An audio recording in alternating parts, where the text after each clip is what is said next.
उद्देश्य माथि प्रकाश पार्नुभन्दा अगाडि साँच्चै विकास भएछ भन्ने कविता गद्य कविता मार्फत यहाँहरू अगाडि जान चाहन्छु।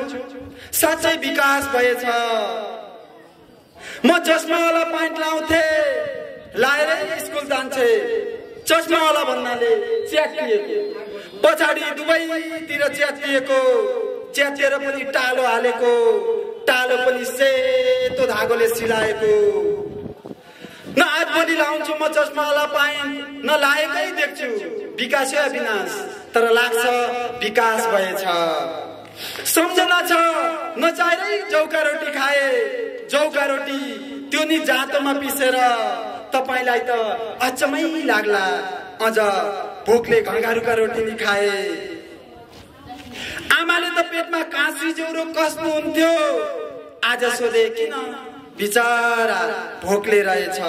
न म खान्छु जौका रोटी आज भोलि, न खाएकै देख्छु विकास या विनाश, तर लाग्छ विकास भएछ। बाजेले 1 महिना कटाएर नुन ल्याउँथे रे, म नि नुन तेल ल्याउन 2 दिन हिँडे। ट्याक्टर चढ्न पाए त राजै सोच्थे, जीप बस त कता हो कता हेर्न पाए नि भाग्यमानी सोच्थे। त्यो नि भेडा खच्चरको त लस्करै देखिन्थे बाबै। त्यो नि भारी बोकेका मेरो छोरीले भेडा खच्चर देखेको छैन, न मैले आज भोलि देखेको छु भेडा खच्चर। विकास या विनाश, तर लाग्छ विकास भएछ। पहिला लाउरेका चिठी आउँथे, मैले नि कतै चिठी पढिदिन्थे।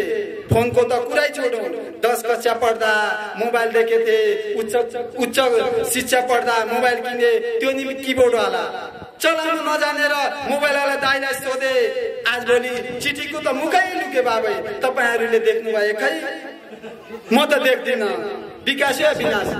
त्यसमा पनि हुरिन्डेक नेपाल कालीकोटले कालीकोट जिल्लामा मात्र नभएर कर्णालीकै विभिन्न जिल्लाहरूमा चाहिँ विगतदेखि वर्तमानसम्म निरन्तर काम गरिरहेको कुरा यहाँहरूलाई जानकारी गराउँदछु।